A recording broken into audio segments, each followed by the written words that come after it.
त्रयी विद्या आई, ये आप इसको ध्यान में रखिए। तो ये प्रज्ञान का ये दायरा है। प्रज्ञान तो ये तीन है। तो हमारे यहाँ ज्ञान विज्ञान के बाद आता है प्रज्ञान। और प्रज्ञान क्या है? प्रज्ञान जो है, सबसे पहली बात यह है कि ये हमारे अध्यापकों का, हमारे आचार्यों का ये कर्तव्य है। हमारा ये देश जो है एक बहुत बड़ा गुरुकुल रहा, एक विराट गुरुकुल, जहाँ आचार्य और छात्र दोनों एक साथ ज्ञान के मनन में, शोध में निमग्न रहा करते थे। और उसके बाद उनके अंदर जब बोधत्व का भाव भर दिया जाता है, बोध नहीं होता है, हमें अपना बोध नहीं होता, हम दूसरों को देखते रहते हैं। जिस दिन बोधत्व आ जाएगा उस दिन स्व खड़ा हो जाएगा। और जब स्व खड़ा हो जाएगा, जिस दिन स्व खड़ा हो जाएगा उस दिन मेधा प्रस्फुटित हो जाएगी, इनलाइटन। और जब मेधा प्रस्फुटित हो जाएगी तो यही मेधा व्यक्ति को प्रज्ञावान बनाती है, जो गृहीत ज्ञान को अपनी मीमांसा द्वारा कि सही है कि गलत, किसी किताब के माध्यम से नहीं, किसी के कहने के माध्यम से नहीं, अपने अनुभव से उसका परीक्षण करके जब सही पाता है तो उसकी जो है प्रज्ञा जागृत होती है। वो प्रज्ञा चाहिए हमें।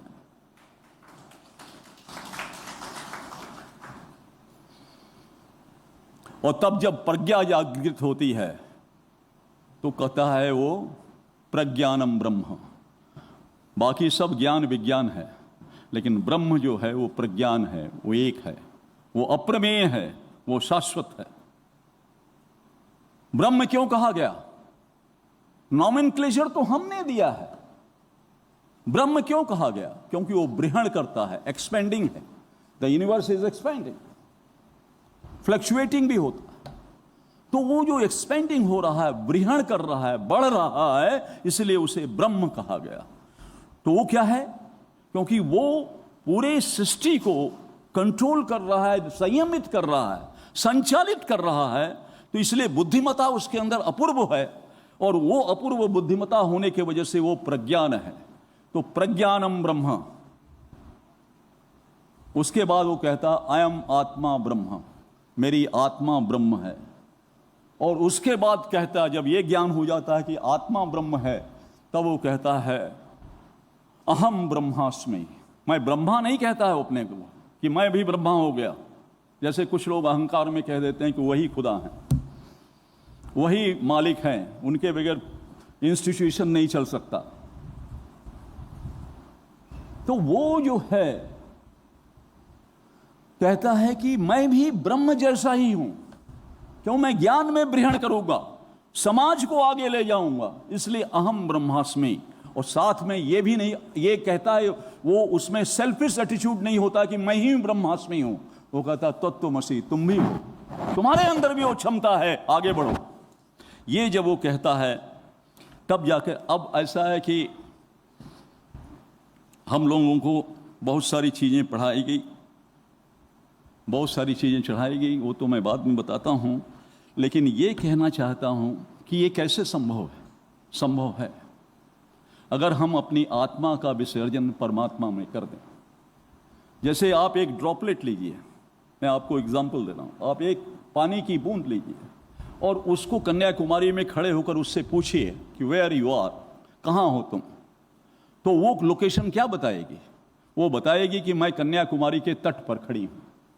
और जैसे ही उस पानी की बूंद को समुद्र में आपने डाल दिया और तब पूछेंगे कि वेयर यू आर, तब वो क्या जवाब देगी? कि मैं सब जगह हूं। क्यों?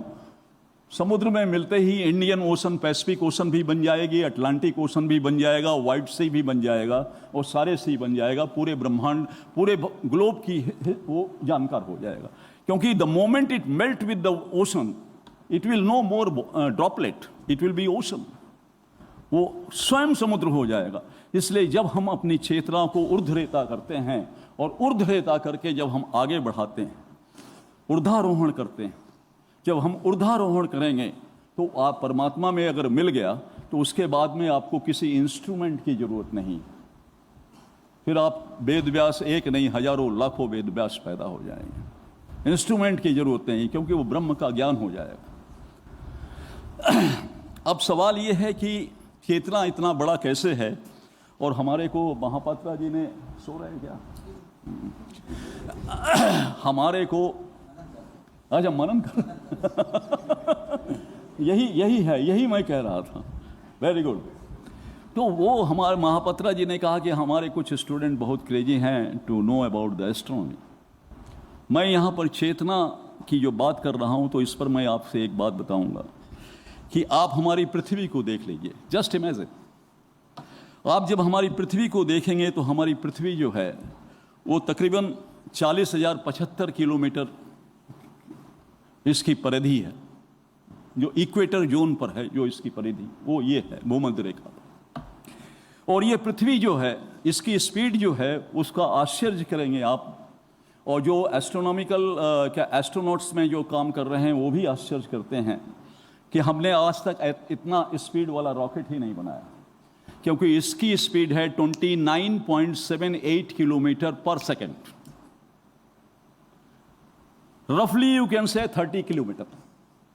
तो 29.78 किलोमीटर पर सेकेंड की स्पीड से ये 14,71,66,462 किलोमीटर का जो ऑर्बिट है उसको 365 दिन 6 घंटा 46 मिनट 41 सेकंड में पूरा करती है।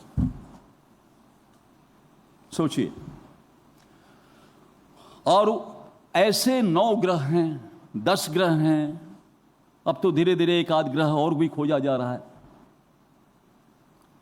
तो ये जो सब है सब सोलर सिस्टम में, इसको हम सौर मंडल कहा करते हैं। सौर मंडल का घेरा कितना है? 3,570 करोड़ किलोमीटर। 3,570 करोड़ किलोमीटर का जो ये परिधि है, इस परिधि में इस तरह के ग्रह हैं। अब आप ये देखिए कि आपकी पृथ्वी जो 40,000 क्या कहते हैं 75 किलोमीटर की परिधि की है, ऐसी 13 लाख पृथ्वी को जोड़ दीजिए तो सूरज बन जाए। 13 लाख पृथ्वी को जोड़िए तब सूरज बनता। 15 लाख शुक्र ग्रह को जोड़िए तो सूर्य बनता। 85 लाख मंगल ग्रह को, जिसका ये डिजाइन किए थे रॉकेट, अरे मंगलयान को, 85 लाख मंगल ग्रह को जोड़ दीजिए तब सूरज बनता। 2,36,00,000 बुध ग्रह को जोड़ दीजिए तो सूरज बनता है। शनि से, बृहस्पति से 770 गुना और शनि से 1562 गुना बड़ा सूर्य है। उस आप सूर्य के सामने हमारी पृथ्वी, वो जो हम लोग बचपन में कंचा खेलता थे ना, वो ऐसे दिखाई देती। और इतना बड़ा हमारा सूर्य है, लेकिन यहां ये हमारा जो सूर्य आप देख रहे हैं, इस सूर्य से 600 लाइट ईयर की दूरी पर एक साइरस नाम का सूर्य है। Sirius 100 time bigger than our sun. उससे थोड़ा सा आगे आप जाएंगे तो एरेक्टस नाम का एक सूर्य, और ये सब ओरियन बाह में। वो एरेक्टस नाम का जो सूर्य है, वो हमारा जो सूर्य है उससे 1000 टाइम बिगर है, और उसको हमारा सूर्य उसके सामने गोली जैसा, कंचा जैसा दिखाई देता है। तो हमारी पृथ्वी कहां दिखाई देगी? हमारी पृथ्वी कहां है? जब हमारी पृथ्वी हमारे सूर्य के आगे गोली जैसे दिखाई देती है, तो एरेक्टस के सामने तो पृथ्वी दिखाई ही नहीं देगी, बिंदु भी, डॉट भी नहीं दिखाई देगा। और उसमें अमेरिका खोजिए, उसमें इंडिया खोजिए, कहीं कुछ नहीं। और उसके बाद इंस्टीट्यूशन खोजिए। अब कोई राजभवन में बैठ जाता है, वो सोचता है कि मैं इसका गवर्नर हूं। बताइए क्या है तुम्हारी औकात? Where you exist? कोई प्रधानमंत्री कार्यालय में बैठ जाता, पूरा देश का मालिक, क्या एग्जिस्टेंस है? उसके बाद आप आगे चले जाइए, एंटरस नाम का जो सूर्य है, उस एंटरस के सामने हमारा सूर्य तो डॉट बराबर भी नहीं दिखाई देता, जिसमें 13 लाख पृथ्वी जुड़ जाए। और ये देखिए कि ये सारे के सारे गैलेक्सी में हैं, आपकी आकाशगंगा में है। आपकी आकाशगंगा स्पाइरल है, आपके 2 हाथ हैं, यू हैव 2 आर्म्स, लेकिन आकाशगंगा के 14 भुजाएं हैं। उसमें से एक भुजा जो है, एक आर्म जो है ओरियन आर्म है, उसकी हम बात कर रहे हैं, ओरियन आर्म की। और एक एक भुजा में 300 से लेके 400 अरब सोलर सिस्टम हैं। माने एक एक भुजा में 300 से 400 सूर्य हैं और सबके अपने प्लेनेट हैं, जिसमें से 1485 को हमने आइडेंटिफाई किया है और अभी केवल 65 पर हम काम कर रहे हैं। यह हमारी वैज्ञानिक उपलब्धि है। We are just like a primary student. और उसके बाद हमारे यहां देखिए, ऋग्वेद के 8वें मंडल के 17वें सूक्त का 5वां मंत्र वेद व्यास जी, वो ये कहता है, यत दाव शतम शतम सहस्त्र सूर्य। माने आकाश गंगा में 100 हजार सूर्य हैं। जब विज्ञान, मॉडर्न साइंस पैदा भी नहीं हुआ तो 400 वर्ष पुराना, तब वो कहता विदाउट एनी इंस्ट्रूमेंट, इंस्ट्रूमेंट नहीं है, वो चेतना, ट्रांसफॉर्मेशन। उसके बाद आप आगे चले जाइए तो गैलेक्सी, आकाश गंगा, इस आकाश गंगा में और इस तरह से इतने सूर्य हैं, एक एक वहां में 300 से 400 अरब सूर्य। और ये आकाश गंगा क्या है? आकाश गंगा में इतने 14 भुवन हैं, 14 हाथ हैं उसके। और वो उसके बाद में वो किस गति से घूम रहा है, चक्रवात के जैसे घूम रहा है। उसकी गति जो है वो आप सुन लीजिए, 210 किलोमीटर पर सेकंड। अब आप ये बताते, आप बोलते हैं कि अरे ये गाड़ी मैं 60 की स्पीड में नहीं 80 की स्पीड में चला रहा हूं। How foolish we are. आप पृथ्वी पर वो गाड़ी 80 की स्पीड में चला रहे हैं, पृथ्वी 29.78 किलोमीटर की स्पीड से परिक्रमा करती है। Why you are not adding that? और उसके बाद ये जो सौरमंडल है, ये 425 किलोमीटर पर सेकंड की स्पीड से गैलेक्सी में घूम रहा है, उसको जोड़िए। और फिर उसके बाद 210 किलोमीटर पर सेकंड की स्पीड से जो आकाशगंगा घूम रही है, उसको जोड़िए। तब जाके कहीं आप एक रिलेटिव थ्योरी के हिसाब से सही आकलन कर सकेंगे। बट वी आर प्राउडिंग, हम तो 120-200 किलोमीटर में चला रहे हैं। नहीं, उससे बहुत ज़्यादा आप चला रहे हैं, आपको खुद अनुमान नहीं। आप यहाँ बैठे हैं, you are not sitting ideal. ये कर्क रेखा पर आप बैठे हैं, ये कर्क रेखा पर आप बैठे हुए हैं। ये अहमदाबाद एक कर्क रेखा पर बैठे हुए। आप जानते हैं यहाँ पृथ्वी किस स्पीड से घूम रही है? 1450 किलोमीटर पर आवर्स की स्पीड से घूम रही है। You are not sitting ideal. आप भ्रमण कर रहे हैं बैठे बैठे 1450 किलोमीटर पर घंटे। जितना देर से यहां से बैठे हैं, आप सोच लीजिए कितना भ्रमण कर रहे हैं। You are roaming. आपको जॉगिंग करने की जरूरत ही नहीं।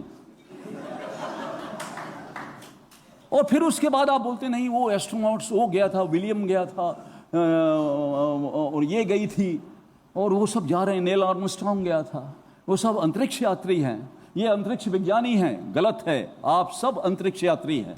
आप नहीं, हंसिए मत, हंसिए मत। आप सब अंतरिक्ष यात्री इसलिए हैं कि ये जो पृथ्वी की सतह है आप देख रहे हैं, ये सतह ही तो पृथ्वी की है, उसके ऊपर तो अंतरिक्ष है भाई। जितनी सतह है वही धरती है।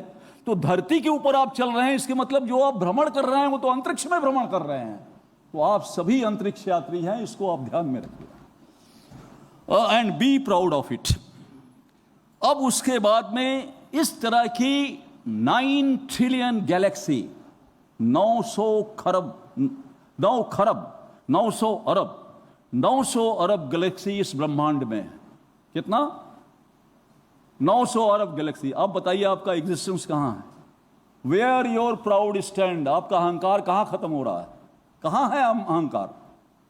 आप कहीं नहीं है, नहीं, nowhere you are existing. तो उसके बाद जाकर आप ये देखते हैं क्या, और उसकी स्पीड क्या है? ये जो आकाश गंगाएं हैं, 9 खरब आकाश गंगाएं दौड़ लगा रही हैं, रिले रेस नहीं है, दौड़ लगा रही हैं। और वो दौड़ की स्पीड क्या है? 630 किलोमीटर पर सेकंड की स्पीड से दौड़ रही हैं। कोई एक्सीडेंट नहीं है। सो मेटिकुलसली डिजाइन्ड, इतनी बुद्धिमता से उसको डिजाइन किया गया है कि कहीं कोई एक्सीडेंट नहीं है। आपको अमेरिका में चले जाइए, ऊपर ट्रैफिक वाला हेलीकॉप्टर में चलता रहता है, जैसे आपने स्पीड बढ़ाया लेन में, वैसे वो करेगा your speed, control your speed, otherwise accident will happen. वहां कोई ऐसा वार्निंग नहीं देता है, सब ऑटोमेशन पर चल रहा है। वो कौन कर रहा है? Who is controlling? प्रज्ञानम ब्रह्म। वो प्रज्ञान आपके अंदर, देयर इज ए पॉसिबिलिटी कि वो प्रज्ञान आपके अंदर भी आ सकती है जिस दिन आप 100 में स्थित हो जाएं। हम ये बोल रहे थे हम स्वतंत्र हो गए, स्वतंत्र नहीं हुए, हम स्वाधीन हुए। स्वतंत्र तो है ही नहीं, मशीनरी हमारी नहीं है।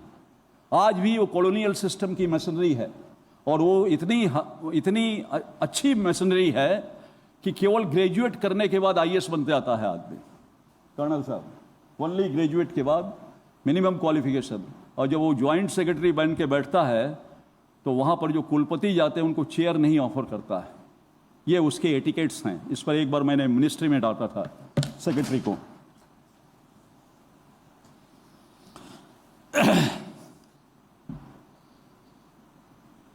तो ये है हमारा तंत्र। क्यों? हमारा तंत्र अभी भी कॉलोनियल लिगेसी में चल रहा है। स्वतंत्र हम नहीं हुए, अभी भी हम परतंत्रता के शिकार। स्वाधीन अवश्य हो गए, और उसी की स्वाधीनता दिवस की 77वीं वर्षगांठ आप लोग कल मनाने जा रहे हैं। आप सबको बहुत बहुत बधाई है, और उम्मीद करते हैं कि जिस तरह की बयार बह रही है, जिस तरह की भारतीय ज्ञान परंपरा आगे जा रही है, हम एक न एक दिन हम स्वतंत्र भी हो जाएंगे, हमारा अपना तंत्र भी स्थापित हो जाएगा। राष्ट्रीय शिक्षा नीति का उद्देश्य ही यही है। तो अब सवाल यह है कि हमें क्या पढ़ाया गया। हम देखते हैं वहाँ मॉनिटर खड़े कर दिए जाते हैं, वो खड़े कर दिए जाते हैं कि ऑडियंस को शांत बैठने दो, अगला बोल रहा। क्यों? रीजन बीइंग कि हमको बचपन से हम एक तरह से बात करते हैं, भारतीय एक तरह से बात करता है, प्रज्ञानम ब्रह्म अहम ब्रह्मास्मि, आई एम आत्मा ब्रह्म। और उसको पढ़ाया क्या गया? एनिमल किंगडम पढ़ाया गया। उसको क्या पढ़ाया गया? कि आप तो बंदर की औलाद है। डार्विन की थ्योरी पढ़ाएगी जो अभी एनसीईआरटी ने रिजेक्ट कर दी, और आपके यशस्वी कुलपति ने उसको इस ढंग से कहा कि वो स्थापित हो गया।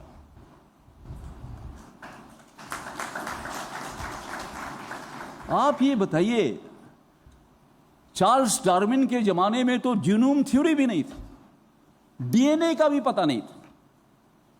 And he was roaming at that time in Africa forest, और उसने देखा, सियार को देखा, कुत्ते को देखा, बोला अरे ये तो दोनों, ये इससे ये हुआ, और उसने स्पेकुलेशन में वो थ्योरी बना दी। उसके लड़के ने कहा लंदन में, उसके सामने वो बुढ़ा हो गया था, बैठा हुआ था रॉबर्ट, उसने कहा, डार्विन, वो कहा my father has speculated something in a dream and he created a history theory. तो कहने का तात्पर्य यह है कि मंकी, अब उसको विज्ञान की भाषा से समझें तो जो मंकी है, जो बंदर है जिसे हम कहते हैं, उसके 42 क्रोमोसोम्स, 42 क्रोमोसोम, चिंपैंजी के 48 क्रोमोसोम्स हैं, और हमारे 46 क्रोमोसोम। मानो 46 क्रोमोसोम में है। और स्टेनले मिलर बहुत बड़े जीनोम साइंटिस्ट हुए, वो कहते हैं कि there is no scientific evidence found so far that any species can change the number of the chromosomes. होता ही नहीं है, it can not be possible. और अगर होता भी है तो मिलियंस एंड मिलियन ईयर्स में एक आध बार नेचुरल, पेक्यूलियर नेचुरल कंडीशन की वजह से मुटेशन होता है। और जब वो मुटेशन होगा तो always that will happen horizontal, not vertical. Horizontal होगा कि कोई एल्सेशियन डॉग है, कोई इंडियन डॉग है, कोई फ्रीजियन डॉग है, ये हो जाएगा। डॉगों की वैरायटी बन जाएगी, घोड़ों की नस्ल बदल जाएगी। अरबी घोड़ा अलग हो गया, दूसरा घोड़ा, भैंस की अलग बन जाएगी, मुर्रा भैंस, फलाना भैंस, ये हो जाएगा, गाय की बढ़ जाएगी। लेकिन कहिए कि वर्टिकल हो जाए, कि सियार जो है वो जिराफ बन जाए पेड़ के पत्ते को खाने के लिए, it can not be. It is ruled out in the science. और 150 साइंटिस्टों ने अब तो थ्योरी दे दी, आप लोग पढ़िए, अब तो आप लोग तो गूगल वाले हैं, आप लोगों को तो सब मालूम है, देखिए आप सर्च कीजिए। और हमको वही पढ़ाया गया। क्यों पढ़ाया गया? इसलिए कि जब कह दिया जाए कि बंदर की औलाद हैं तो you have all right to jump, तो दादा के कंधे को नहीं देखोगे तो चाचे के कंधे पर भी बढ़ जाओगे, शत्रु के कंधे पर बढ़ जाओगे, मित्र के भी कंधे पर बढ़ जाओगे, क्योंकि उछलना आपका काम है। क्योंकि बंदर हमारे पूर्वज रहे, हम उछलेंगे, हम नारा लगाएंगे, हम शिक्षा चलने नहीं देंगे, हम पढ़ाई चलने नहीं देंगे, हम आचार्यों का घिराव करेंगे, क्योंकि हम बंदर की औलाद। I have all right. ये हमारे अंदर एक एनिमल किंगडम की एक गलत फीडिंग डाल दी गई। रिवोल्ट उसीलिए हो रहा है, इससे रिलाय हमारे यहां तो यह है कि जब सब उसी से निकला है, हम भी निकले हैं और आप भी निकले हैं, तत्वमसि तुम भी हो, तो आत्मवत् सर्वभूतेषु है। फिर तो वो छोटा सा पत्थर या रेत का कण जो है उसमें और हम में कोई फर्क नहीं है। वो थोड़ा अवचेतन स्थिति में है, मैं चेतन स्थिति में है। और इसीलिए हमने कहा कि कंकड़ में शंकर, हर कंकड़ में वो पॉसिबिलिटी है कि किसी कालखंड में जाकर वो मानव पैदा जाए, जैविक चेतना में कन्वर्ट हो जाएगा। It is possibility. मैं आपको एक किस्सा बता दूं, अभी कर्नल साहब ने ही हमको उसको याद कराया, नाम याद कराया, और वो नाम है डॉक्टर होमी भाभा। वो गुजरात के ही थे। हमारे एक मित्र हैं, अब पटेलों का तो यहाँ साम्राज्य है, सारे पटेल, एच बी पटेल, ये भी एम बी पटेल बैठे हुए हैं, तो मेजॉरिटी तो मंच पर पटेल की है। तो हमारे एक मित्र हैं, अहमदाबाद में रहते हैं, गौतम पटेल, जो यहाँ के साहित्य अकेडमी के नरेंद्र भाई के ज़माने में वो यहाँ पर लगातार अध्यक्ष रहे गुजरात के, आप जानते हैं उनको, गौतम पटेल को। तो गौतम पटेल के पिताजी ने एक बार होमी भाभा से कहा कि आपको एक जगह ले चलता हूँ, आप तो इतने बड़े वैज्ञानिक हैं, आप बताइए क्लू कि वो ये क्या है, हमारे तो समझ में नहीं आया। तो एक गांव में, पाटन के एक गांव में ले गए उनको। वहाँ पर एक छोटा सा आदमी बैठा हुआ था और टूटी फूटी चारपाई पड़ी हुई थी। ये लोग पहुँचे 3 पीस सूट में, वो पहुँचे होमी भाभा, वो पहनते भी वही थे। तो जब वो पहुँचे तो वो डर के कांपने लग गया। तो वो उन्होंने, पटेल जी ने बताया कि भाई तेरे को पैसा देंगे, तेरे पास जो ज्ञान है, कला है, तू इसको दिखा, इनको दिखा, तो तेरे को पैसा देंगे। तो डरने लग गया, बोला देखो बहुत पैसा देंगे तुमको, गरीब आदमी, अच्छा कपड़ा भी नहीं, ऊपर कुछ नहीं, खाली नीचे पहन रखा था। वो वहाँ जमीन पर बैठ गया, बोला साहेब के पास में कुछ नोट थी ना, नोट है कि नहीं है? तो बोला हाँ है। तो होमी भाभा ने अपने पर्स से निकाला, 10 रुपये का नोट निकाला। उस समय वो बड़ा बड़ा 10 रुपये वाला नोट चलता था, निकाला। तो बोला, उसने कहा, गुजराती में कहा कि साहब को बोलिए कि वो नोट को अपने हाथ में ले लें। और उन्होंने नोट को हाथ में ले लिया और वो 15 फीट की दूरी पर बैठा था।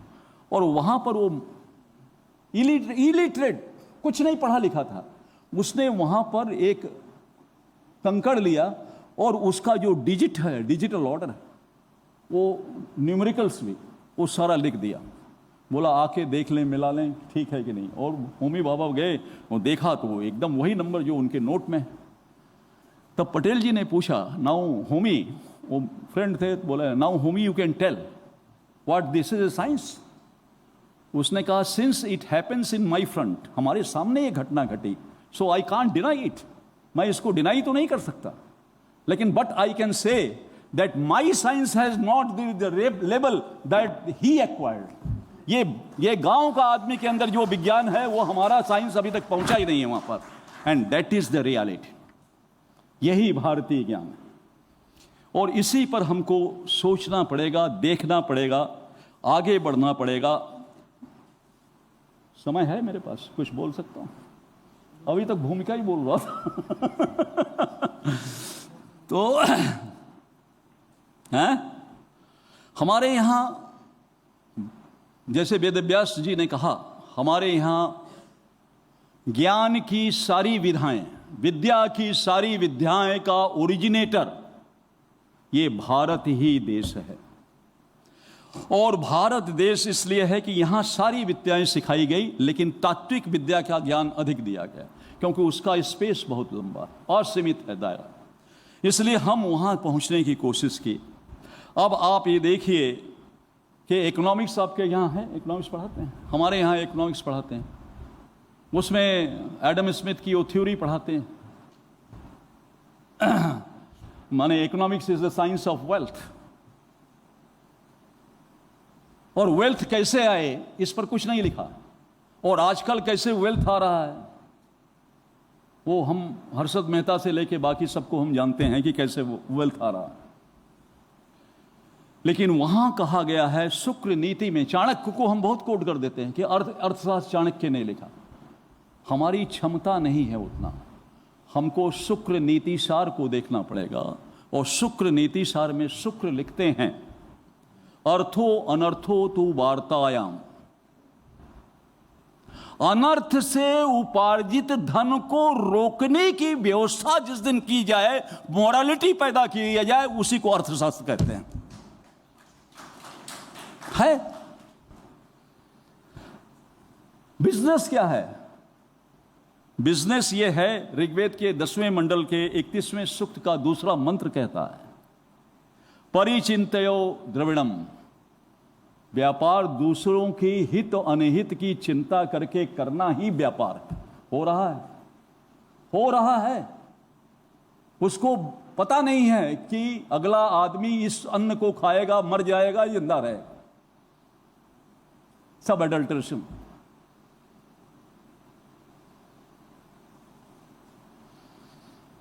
आयुर्वेद हमारे यहां रहा, और आयुर्वेद की तो बहुत सारी चीजें हुई। कृषि विज्ञान हमारे पास था, वृष्टि विज्ञान हमारे पास था, विश्व विज्ञान तक हमारे पास था। और दूसरी जो है वो सर्जरी के फादर तो सुश्रुत को कहा गया। आज भी ग्रेट ब्रिटेन चले जाइए, वहां पर जो है वहां देखिए लिखा, उसका स्टेचू बना हुआ, फादर ऑफ सर्जरी सुश्रुत। कोई अंग्रेज नहीं है वहां पर। और मैं आपको एक किस्सा सुनाता हूं, ये प्रेमलता ने सवेरे मुझे याद दिलाया था। क्यों? आज मैं आपको एक किस्सा सुनाता हूं कि लंदन में या अमेरिका में एक हार्ट सर्जन, मैं कहीं बोला था, एक हार्ट सर्जन, और वो हाँ वो मैं अभी which can not be major, print media को बोला था, उसके 2.25 करोड़ दर्शक अभी तक हो गए हैं उसके पास में, और वो मैं विज्ञान बोल रहा था। तो एक ऑपरेशन हो रहा था, एक बालक था, लोग बहुत परेशान थे, और वर्ल्ड के रिनाउंड सर्जन रॉबर्ट ग्लैक्सो, और वो उसके हाथ में जाने से कोई आदमी मरने का सवाल ही नहीं। उसने देखा, बोला I am hopeful, 98% case is not there, ये आधा घंटा में मर जाएगा। और लेकिन पेरेंट्स ने कहा कि नहीं सर, आप बहुत भगवान हैं, आप इलाज करिए, आप करिए ऑपरेशन। उसने कहा जा रहा हूं, but result is 98% no chance. और जब ऑपरेशन थिएटर में गए तो वो 11-12 साल का लड़का था। तो उसने क्रॉस का वो किया जो क्रिश्चियन में करते हैं, यूं क्रॉस का किया, जैसे ही डॉक्टर आए। और उसके बाद में उसने कहा why you are doing this? बोला I am just imagine that a god is coming to me, ईश्वर आ रहा है। उन्होंने कहा ठीक है, फिर एनेस्थीसिया कर दिया, उसको ऑपरेशन किया। एंड लकली आप ये समझिए कि वो सरवाइव कर गया। और जब वो सरवाइव कर गया तो वो डॉक्टर जो वर्ल्ड का रिनाउंड सर्जन था, उस जिसके नस को ऑपरेशन करने में, नस काटने में खून नहीं निकलता था, इस तरह का एक्सपर्ट था, वो डॉक्टर ने वहां पर ऑपरेशन थिएटर में भगवान का फोटो लगाया, और उसने कहा कि अब मैं जब भी ऑपरेशन करने जाऊंगा, काइंडली हेल्प मी, आप मेरे साथ रहिए। तो ये फेथ डेवलप हुआ है, ये है हमारा भारतीय ज्ञान परंपरा। इस भारतीय ज्ञान परंपरा में बहुत सारी चीजें हैं। अब समय बहुत कम है, लेकिन मैं 2-3 चीज आपसे पूछता हूं, स्टूडेंट से कम पूछता हूं। ये जीरो का कॉन्सेप्ट किसने दिया? कोई बताएगा? आर्यभट्ट। और कोई सब सहमत है इससे? हैं? ये अर्ध सत्य है, आर्यभट्ट ने नहीं दिया। जीरो का कॉन्सेप्ट जो है, अगर आपको देखना है तो पिंगलाचार्य के जो आर्यभट्ट से भी 4000 वर्ष पहले हुए थे, पिंगलाचार्य ने छंद शास्त्र लिखा था और उसमें उन्होंने कहा शून्य स्थाप्यम, माने शून्य की स्थापना इधर हो जाए या उधर हो जाए तो संख्या की महत्व बढ़ जाते, ये वर्ड कहा है उन्होंने। और उसके पहले यजुर्वेद के जो मंत्र है 13वें अध्याय का, उसमें ये कहा गया है एकम च शतम च शतम च सहस्त्रम च सहस्त्रम च अयुतम च अयुतम च नियुतम च नियुतम च। इस तरह से 1 पर 27 शून्य की व्याख्या जो है यजुर्वेद में अवेलेबल। ये रिपीटिशन है आर्यभट्ट का, इन्वेंशन नहीं। लेकिन कॉलोनियल माइंडसेट में ये रहा कि वो मानते थे कि 4000 वर्ष पहले ही मनुष्य की ट्रिनिटी ने ह्यूमन को बनाया था, इसलिए कोई भी कहानी 4000 BC से पहले ना निकल जाए, क्योंकि ये गुलाम कंट्री है, फिर ये हम पर रूल करने लग जाएंगे। ये उनका माइंडसेट था, इसलिए हर चीज़ को वो ले आते थे उसके बीच में। अब उसके बाद आप एक चीज़ और बताइए कि गुरुत्वाकर्षण का सिद्धांत किसने दिया था? साइंस के कोई हैं? नहीं भी हैं तो नॉर्मली तो पढ़े होंगे। कौन दिया? अब हाँ क्यों? हाँ? क्योंकि उस पानी से आइजैक न्यूटन जी, वो भी दिया। लेकिन गुरुत्वाकर्षण का सिद्धांत आइजैक न्यूटन से 3-4 हजार वर्ष पहले ही आ गया था। एक ऋषि हुए हमारे यहाँ कणाद, और आपके कुलपति जी उस वैशेषिक दर्शन के ऊपर बहुत कुछ बोलते रहते हैं। वो वैशेषिक दर्शन में, वैशेषिक सूत्र में उन्होंने कहा, उन्होंने डाल्टन से पहले पार्टिकल फिजिक्स की बात करी है। उन्होंने कहा कि संयोग अभावे, अगर होल्डिंग कमजोर हो जाए, संयोग अभावे, अगर ये होल्डिंग आपकी वीक हो गई, संयोग अभावे गुरुत्वात पतनम, गुरुत्व की वजह से पतन हो जाएगा। Exact he use the word गुरुत्व, ग्रेविटेशन। लेकिन हमें नहीं पढ़ाया जाता, कॉलोनियल माइंडसेट। हमें न्यूटन पढ़ाया जाता है। अब हम ज्योग्राफी, आप जानते हैं, ज्योग्राफी पढ़े हैं। ज्योग्राफी की हिंदी क्या है? भूगोल। जेनेसिस में, बाइबल की एक चैप्टर है जेनेसिस, जेनेसिस में लिखा हुआ है कि अर्थ इज फ्लैट। और सही है, कहीं तक गलत नहीं है। गलत इसलिए नहीं है कि जैसे ऑडिटोरियम है, ये भी तो अर्थ है, और वहां से यहां तक आप मेजर करेंगे या देखेंगे तो ये समतल है, फ्लैट है, अर्थ इज फ्लैट। लेकिन इसी को आगे बढ़ाकर गांधीनगर तक एंड में ले जाइए तो थोड़ा सा वक्र हो जाएगा। पूरा गुजरात ले जाइए तो और थोड़ा वक्र हो जाएगा, और पूरा ग्लोब ले जाइए तो राउंड हो जाएगा। ठीक है कि नहीं? तो उनकी दृष्टि बहुत लिमिटेड दृष्टि थी। तो लिमिटेड दृष्टि में उन्होंने कहा अर्थ इज फ्लैट। हमने कहा परिमंडलम अयम लोका, शतपथ ब्राह्मण में, कि ये जो लोक है हमारा, ये परिमंडल है, गोल है। और जो जमीन से संबंधित जो विषय पढ़ाया जाता है, जिसका सब्जेक्ट का नाम ज्योग्राफी है, उसको हिंदी में क्या कहते हैं? क्या कहते हैं? भूगोल। वो तो गैलीलियो और कोपरनिकस जब आया तब जाकर पता चला कि पृथ्वी गोल है। उसके पहले तो वो भी जानते थे। तो हमारे पढ़ाया जाता है कोपरनिकस ने कहा पृथ्वी गोल है। अरे भाई, वो वेस्टर्न को बताया पृथ्वी गोल है, हम तो पहले से जानते थे। परिमंडलम अयम लोका। अब वो ज्योग्राफी की हिंदी क्या है? भूगोल है। भू, जोर से बोलिए, भू भू भू। हमें किस कोपरनिकस की जरूरत है भाई? भू क्या है? गोल है। Subject itself speak about him. लेकिन उसके बाद भी हम पढ़ते क्या है? कौआ कान ले गया। आप खोज रहे हैं सर में, कहां कौआ कान ले गया? अरे कान पहले देखो ना। ये हमारा माइंड सेट है।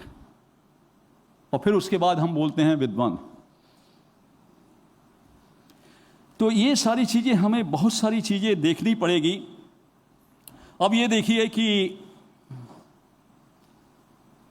वेस्टर्न का, मैं इसलिए वेस्टर्न की बात कर रहा हूं क्योंकि हम कॉलोनियल माइंडसेट से अभी तक उभरे नहीं। भारतीय ज्ञान परंपरा को समझने के लिए महापात्रा जी, पहले कॉलोनियल माइंडसेट को समझना पड़ेगा, क्योंकि जब तक रोग को नहीं डायग्नोस कर पाएंगे उसका इलाज नहीं हो सकता। पानी पी लीजिए आप थोड़ा।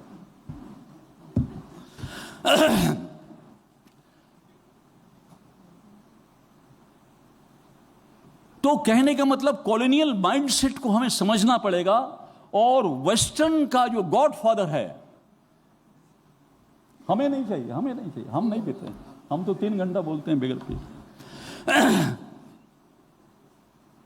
वेस्टर्न का जो आइडियोलॉजिकल गॉडफादर है वो कौन है? वो प्लेटो। प्लेटो ने एक किताब लिखी सिविक्स, और उस सिविक्स किताब में उसने लिखा, और यहां जो महिलाएं बैठी हैं वो अलर्ट हो जाएं, और उसने लिखा वुमेन हैज नो सोल। इस स्त्रियों में आत्मा होती नहीं। क्यों नहीं होती? क्योंकि बाइबलिक कॉन्सेप्ट है कि वो एडम के पसली से निकल के आई, बाई प्रोडक्ट। उसको बाई प्रोडक्ट बना दिया और फिर कहा कि स्त्रियों में आत्मा नहीं होती, वुमेन हैज नो सोल। और उसका एक चेला हुआ जिसको अरस्तु कहते हैं, एरिस्टोटल। उसने कहा since the women has no soul it is just like a commodity, use and throw. जैसे बस पहनते फेंक देते हैं वैसे यूज करो, महिला को थ्रो करो।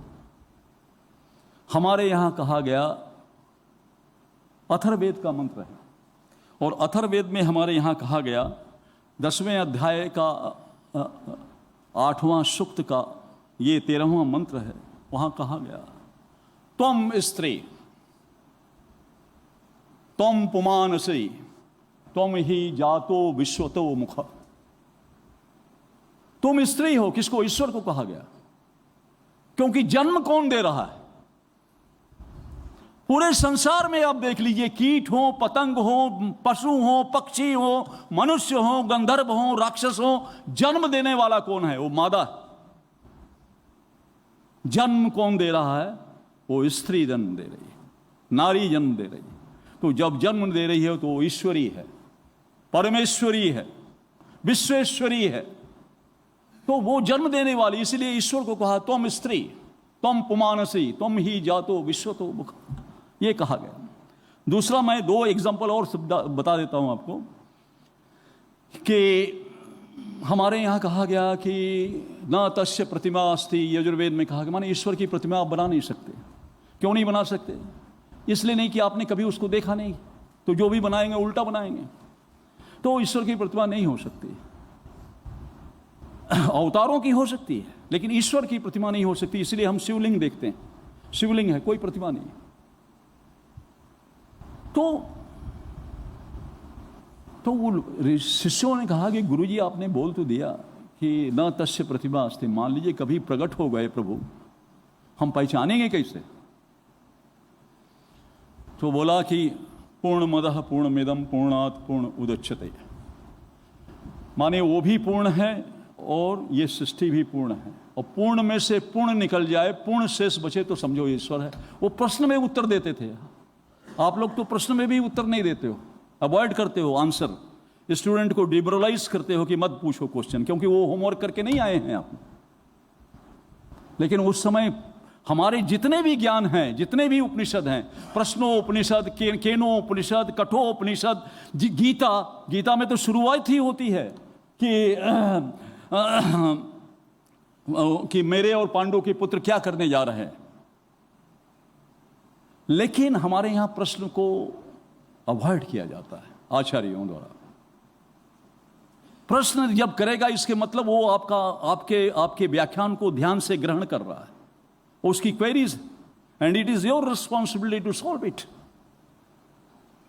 तो उन्होंने कहा कि भाई, तो उन्होंने प्रश्न में ही उत्तर दिया क्या कि ये अपना ब्रेन फिर खर्चा करे। ब्रेन ऐसा जितना खर्चा करोगे उतना आपके इनलाइटन हो। तो उन्होंने कहा कि पूर्ण में से पूर्ण निकल जाए, पूर्ण शेष बचे तो समझो ईश्वर है। अब पूर्ण में आप ये मत आइए कि ये इसके 4 पैर हैं, 4 स्टैंड हैं, एक खट गया तो ये पोडियम तो रहेगा नहीं, गिर जाएगा। ये उंगली का एक उंगली कट गई तो पूर्ण अंग नहीं रहेगा, अंग भंग हो जाएगा। थोड़ा सा अगर पूर्णांक को आप 9 मानते हैं तो 0.5 घटा दीजिए तो 8.5 बचेगा, 9 नहीं रहेगा, पूर्ण नहीं रहेगा। तो पूर्ण में से पूर्ण निकल जाए, पूर्ण शेष रहे, ये घटना फिजिकल वर्ल्ड में कहाँ घटती है? कहीं नहीं घटती। मटेरियल वर्ल्ड में कहीं नहीं घटती, लेकिन ये घटती है।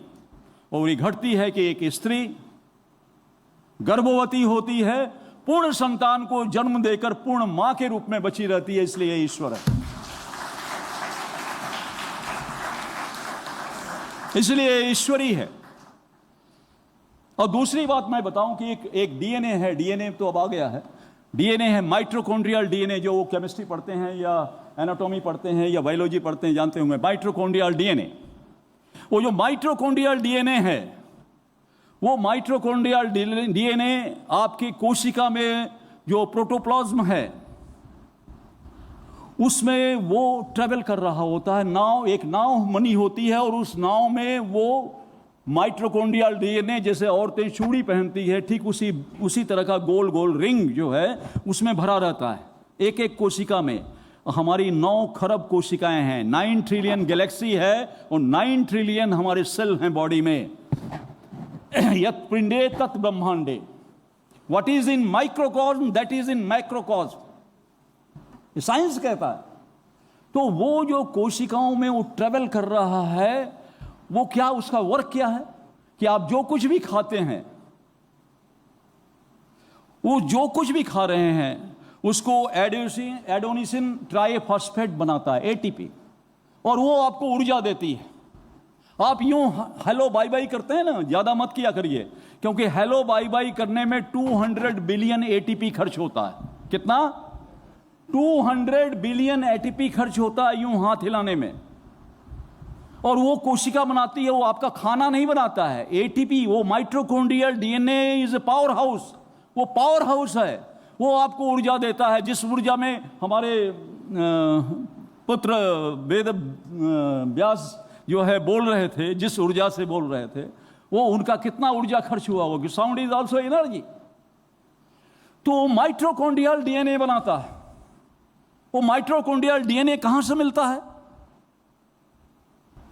कभी पढ़िए आप, माइटोकॉन्ड्रियल डीएनए ये मदर की प्रॉपर्टी है, मां से उसके बच्चे को मिलती है। और अगर लड़का हुआ तो लड़का फिर उसकी प्रॉपर्टी को ट्रांसफर नहीं कर पाएगा, फिर जो बहू आएगी वो उसकी मां से जो मिला है वो अपने बच्चों में ट्रांसफर करती है। तो माइटोकॉन्ड्रियल डीएनए का हायरार्की जो है mother to daughter, daughter to daughter, daughter to daughter है। और इसको जब उल्टा कर देंगे तो आदि शक्ति के पास चला जाता है, इसलिए हम नव दुर्गा की पूजा करते हैं। तो माइटोकॉन्ड्रियल डीएनए वो मां की शक्ति है, जिस शक्ति से आप बोल सकते हैं, जिस ऊर्जा से आप चल सकते हैं। मेरी उम्र कितनी हो गई आप लोग जानते ही, मैं नहीं कहूंगा, लेकिन आप जिस शक्ति से, जिस लय से बोल रहा हूं, क्यों बोल रहा हूं? क्योंकि मेरी मां 102 वर्ष की है और आज भी जीवित है। 22 दिसंबर को वो 103 वर्ष की हो जाएगी और अभी तक चश्मा नहीं लगाती है और अपने से चलती है, हालांकि बहुत स्लिम है और चलती है। और 1935 की वो मैट्रिक है। आज उनका दिया हुआ माइटोकॉन्ड्रियल डीएनए आपके सामने बोल रहा है, she is representing in front of you, rather I. तो ये है हमारे यहां कहा गया। आप ये देखिए कि फ्रेंच रिवॉल्यूशन हुआ था, कि कब हुआ था? 1789 में। किस विषय पर लेकर हुआ था? इस लिबर्टी, पहली लिबर्टी, दूसरी इक्वालिटी, तीसरी फॉर पैटर्निटी, ये 3 को लेकर रिवॉल्यूशन हुआ था। उस फ्रेंच रिवॉल्यूशन के बाद में कम्युनिज्म पैदा हुआ। आप देखिए, फ्रेंच रिवॉल्यूशन होने के बाद भी फ्रांस में महिलाओं को इक्वलिटी नहीं मिली। 1950 में इनको वोट देने का अधिकार दिया गया। 1950 में 1789 में रिवॉल्यूशन हुआ और इक्वलिटी के मामले में इनको, क्योंकि जूडो क्रिश्चियन कॉन्सेप्ट के वो लोग थे, वो महिला को भूल गए, क्योंकि उसमें तो सोल ही नहीं होता, उसकी तो गवाही कोर्ट में नहीं मानी जाएगी। तो सीमेन दी बोवर नाम की एक फ्रेंच लेडी हुई, उसकी किताब है हाफ सेक्स, पढ़िएगा, आपको मिल जाएगी व्हीलर्स की दुकान पर। उसमें उसने रिवॉल्यूशन किया, क्रांति की इक्वालिटी के लिए, और तब जाके 1950 में वहां महिलाओं को वोट देने का अधिकार और कोर्ट में गवाही देने का अधिकार दिया गया। और वो हमको सिखाएंगे कि वुमेन एम्पावरमेंट क्या होता है। हम इतिहास नहीं पढ़ते, जो बताते हैं रटाते हैं, एकदम ओबीडियंट स्टूडेंट जैसे उसको फॉलो करते हैं। We are not applying our brain, we are just slave, हम गुलाम हैं, मानसिक गुलाम हैं। ये हमें समझना चाहिए। हमारे यहां कहा गया, ये बहुत सारे एथिक्स की बात करते हैं, ये भी करेंगे अपने उसमें, एथिक्स की बात करेंगे। हमारे यहाँ एथिक्स, हमारे यहाँ डिग्री की बात नहीं करेगी, आप पीएचडी हैं। अभी हमारे विषय में बोला गया, मैंने कुलपति जी को बोला था मत बोलवाइएगा, हमको बहुत इंटरेस्ट नहीं है, अब मेरे को कोई नौकरी तो देगा नहीं, already I expired my age. तो वो क्या है कि हमारे यहाँ डिग्री की कोई मान्यता नहीं, हमने कभी नहीं दी मान्यता। हमने क्या कहा, हमने उसके लिए एक नियम बना दिया, मातृवत परदारेषु, दूसरे की स्त्री मां के समान। मातृवत परदारेषु, पर द्रव्यस्य लोष्ठवत, दूसरे का धन मिट्टी के समान है। आत्मवत सर्वभूतेषु यह पश्यति सा पंडिता। हमारे यहां ज्ञानी विद्वान स्कॉलर उसी को माना जाता है जो दूसरे की स्त्री को मां के बराबर समझे, दूसरे के धन को मिट्टी के बराबर समझे, और सभी को, मनुष्य को नहीं, मिट्टी तक को, कण कण को आत्मवत समझे, अपना समझे। मातृवत परदारेषु, इकोलॉजिकल बैलेंस ठीक हो जाएगा। वही ज्ञानी है, बाकी सब मूर्ख हैं। इस पैरामीटर में कौन खड़ा होता है, कौन खड़ा उतरता है, खुद कहिए और फिर बोलिए कि हम एक्सपर्ट हैं। और फिर एक्सपर्ट की तो हिंदी में परिभाषा, यहां तो हिंदी के विद्वान बैठे हुए हैं, हिंदी की परिभाषा क्या है, विशेषज्ञ। और ये लोग क्या कर रहे हैं, जितने आचार्य हैं, आप क्या कर रहे हैं, अज्ञ से प्रज्ञ बना रहे हैं, अज्ञानियों को प्रज्ञानी बना रहे हैं। हमारे यहाँ अज्ञ से प्रज्ञ बनाना ही शिक्षक का कर्तव्य है। हमारे यहाँ कहा गया अग्निर्भागो वशी, माने जैसे अग्नि है, अग्नि के साथ अगर आप लीजिए, देखिए माचिस नहीं है यहाँ पर, नहीं तो मैं बताता, इस अग्नि के साथ इस कागज को लीजिए और जला दीजिए तो this will be paper no more, ये पेपर नहीं होगा, ये अग्नि हो जाएगा।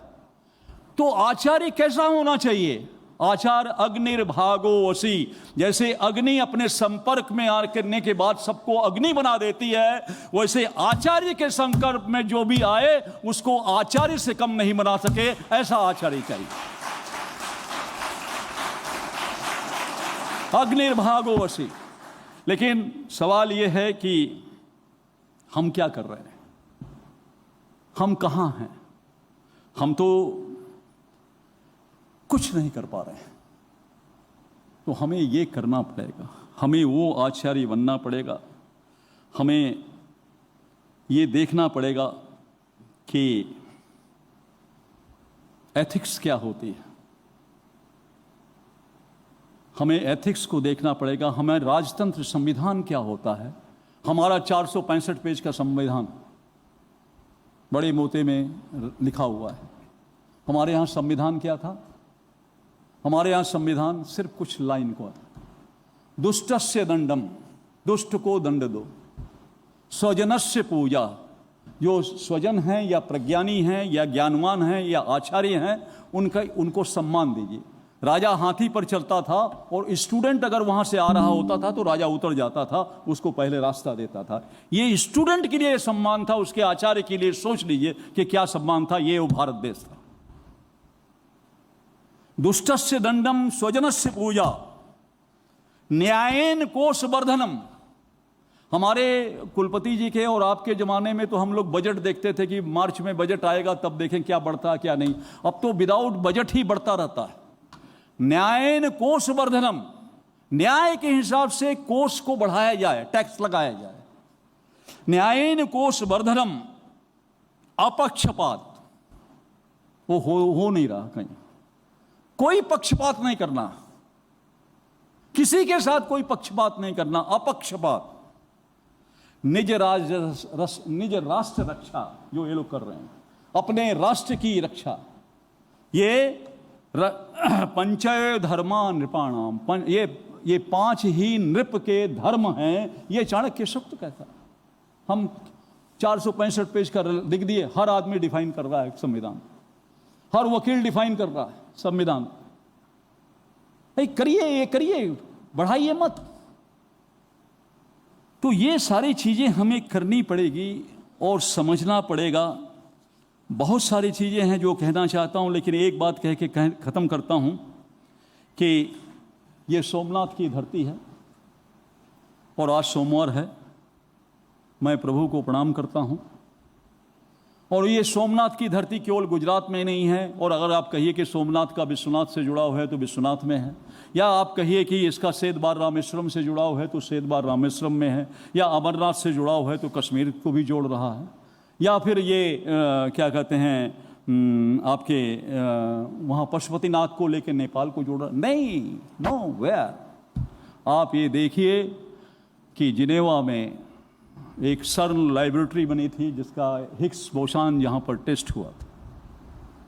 25 किलोमीटर के लेंथ डायमीटर में वो सुरंग बनाया गया था, और उस लेबोरेटरी में, वो जो लेबोरेटरी है सर्न, उसका नाम है CERN, सर्न लेबोरेटरी में आप देखें तो उसके लॉबी में जैसे एंट्री करेंगे वहाँ पर नटराज की मूर्ति लगी हुई है।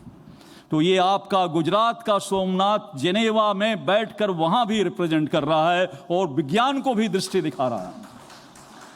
और वो दृष्टि दिखा रहा है, उसके लिए फिटस कापरा एक बहुत बड़े साइंटिस्ट हुए, फिजिक्स थे, भौतिक शास्त्री थे। उन्होंने कहा कि now the science has come to the conclusion that the perpetual destruction and creation of the universe is like a cosmic dance of the Shiva. वहां लिखा हुआ ये है स्थिति, और ये भारत है। और ये भारतीय ज्ञान परंपरा जो हमारे कुलपति जी ने कहा, जिसके उनके निर्देश में हम लोग यहाँ पर टेम्पोररी एम्प्लॉई हूँ मैं उनका अभी फिलहाल, तो मैं जो काम कर रहा हूँ, तो मैं आपको बताऊं कि भारत है क्या। भारत को अगर आप देखें, इसी को बोलकर मैं समाप्त करूंगा, क्योंकि बोलना तो बहुत कुछ था, लेकिन हमने देखा टाइम नहीं है अभी। मैं तो, उन्होंने तो 2 मिनट धृष्टा की, हमने तो ज़्यादा कर दी, क्योंकि मेरे एक्सपीरियंस, उम्र भी ज़्यादा है, आई कैन डू समथिंग। तो ये भारत शब्द कैसे पड़ा, भारत नाम क्यों पड़ा बेटा, भारत नाम क्यों पड़ा? तुम ही बताओ, तुम ही सबसे अच्छे क्लेवर लगते हो, तुम ही बताते हो।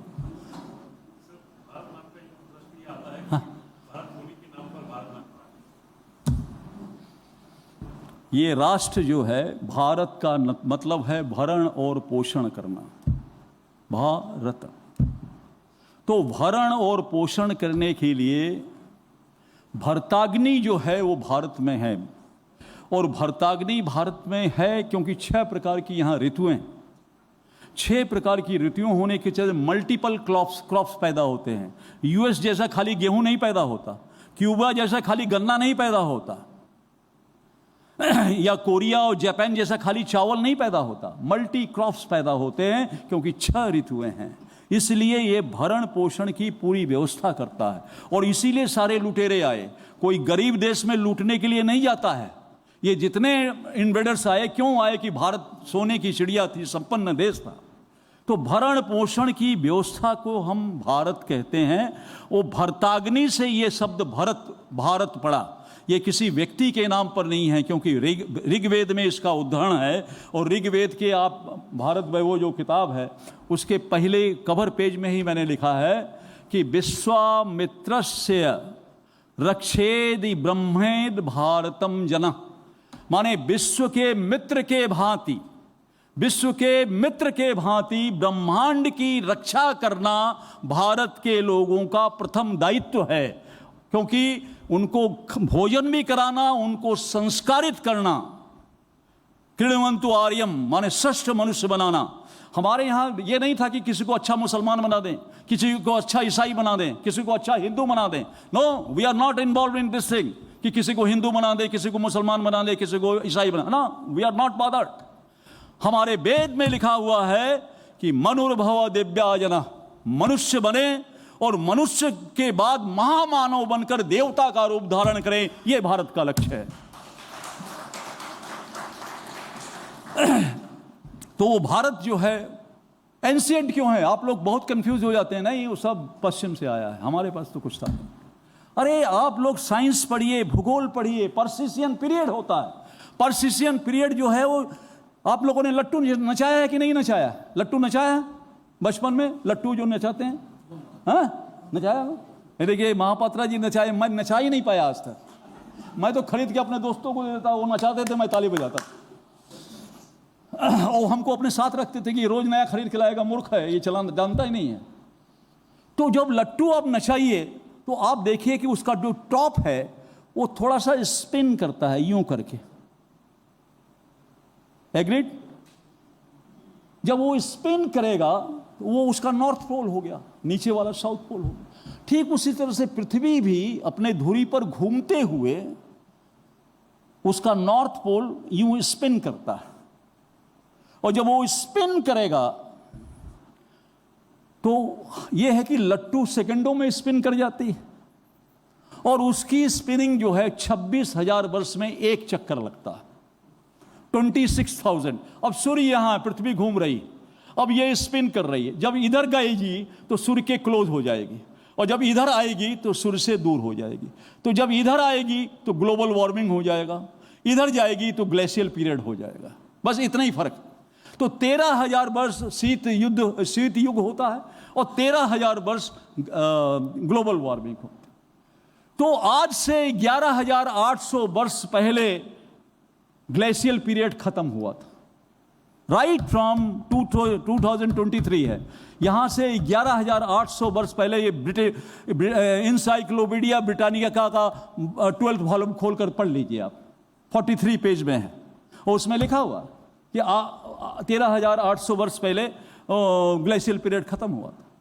तो उस समय पृथ्वी यूं थी, अब यूं आ रही है धीरे धीरे, और अब 11,800 हो गया। माने कितना बचा है? 1,200 वर्ष बचा है ग्लोबल वार्मिंग का। उसके बाद फिर ग्लेशियल पीरियड में आना है। और जब ग्लेशियल पीरियड में हम आते हैं तो क्या होता है कि लंदन के ऊपर 15,000 फीट बर्फ जम जाता है। न्यूयॉर्क सिटी 25,000 फीट बर्फ में जमी होती है। यह भी इंसाइक्लोपीडिया ब्रिटानिका में लिखा हुआ। हर 13,000 वर्ष के बाद में वहां नो मैंस लैंड हो जाता है, बियाबान, जंगल, कोई पॉपुलेशन नहीं होती है। और जब ग्लोबल वार्मिंग होती है तो सी लेवल 300 मीटर बढ़ता है लास्ट में, एट देयर एक्सट्रीम, जिसे क्लाइमेक्स बोलते हैं। उस समय सारे जो दक्षिण के क्षेत्र हैं वो समुद्र में डूब जाते हैं। तो ग्लोबल ग्लेशियल पीरियड में नॉर्थ पोल बर्फ में डूब जाता है। ग्लोबल वार्मिंग में क्या होता है? साउथ पोल बर्फ में डूब जाता है। ये कोई ऑस्ट्रेलिया नहीं मिलेगा आपको, अफ्रीका नहीं मिलेगा। अब आप बोलेंगे कि समुद्र के नीचे तो हम भारत भी हैं, लेकिन भारत की ब्यूटी ये है कि जब ग्लेशियल पीरियड चलता है, जब उत्तरी हवाएं चलती हैं, बर्फीली हवाएं चलती हैं, तो हिमालय उसको रोक देता है, मैदानी क्षेत्र बचा रहता है। और जब ग्लोबल वार्मिंग होता है, सी लेवल 300 मीटर चलता है, तो आप भारत का नक्शा बैठे आप लोग ध्यान कर कर देखो, इंडियन मैप, और उसमें देखेंगे कि ईस्टर्न घाट और वेस्टर्न घाट, इस गुजरात से लेके नीचे तक वेस्टर्न घाट है, और उधर उड़ीसा के कटक से लेके नीचे तक ईस्टर्न घाट है। ईस्टर्न घाट और वेस्टर्न घाट की वैली है वहां तक, और नीचे जहां कन्याकुमारी है वहां पर नीलगिरी पर्वत। तो एक तरह से ये बैकेट, एक किला बना देती है घेरे का। और जब ये ग्लोबल वार्मिंग में सी लेवल 300 मीटर बढ़ता है तो समुद्र भारत के किसी भी हिस्से को डुबा नहीं पाता है। इन आइदर कंडीशन भारत में पॉपुलेशन जीवित रहती है। इसलिए ये देश जो है एंशिएंट कंट्री है, ये स्वाभाविक देश है। ये भारत की महत्ता है। तो अब चलिए, बहुत सारी बातें हो गई। मैं इन्होंने अभी आत्मा परमात्मा की बात करी, उससे ख़त्म करता हूँ कि जब दो न्यूक्लियस, हाइड्रोजन के जब दो न्यूक्लियस मिलते हैं तो वो फ्यूज़न करते हैं, और जब फ्यूज़न उनका होता है तो रेडियो एक्टिविटी उस क्षेत्र में चली रहती है। जैसे जापान में हुआ था, आज भी लकवाग्रस्त बच्चे पैदा होते हैं, हिरोशिमा और नागासाकी में 43 में हुआ था, और आज भी होता है।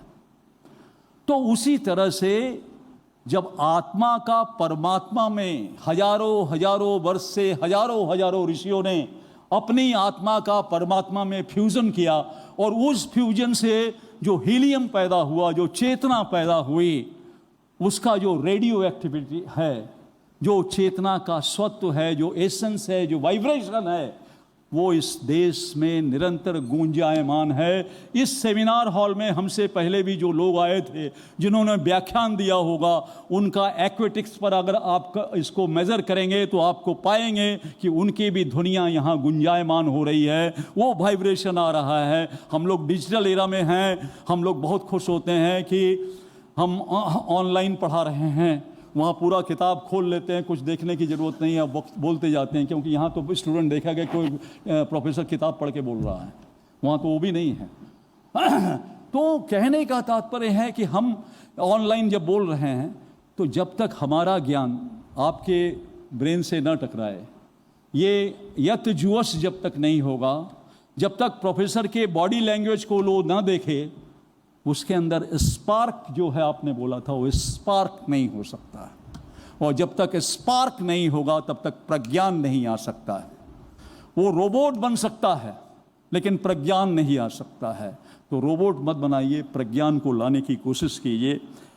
और अंत में ये दुबे जी, एक देखिए, दो दुबे जी यहाँ बैठे हैं, दुबे जी वहाँ बैठे हैं और मुस्कुरा रहे हैं।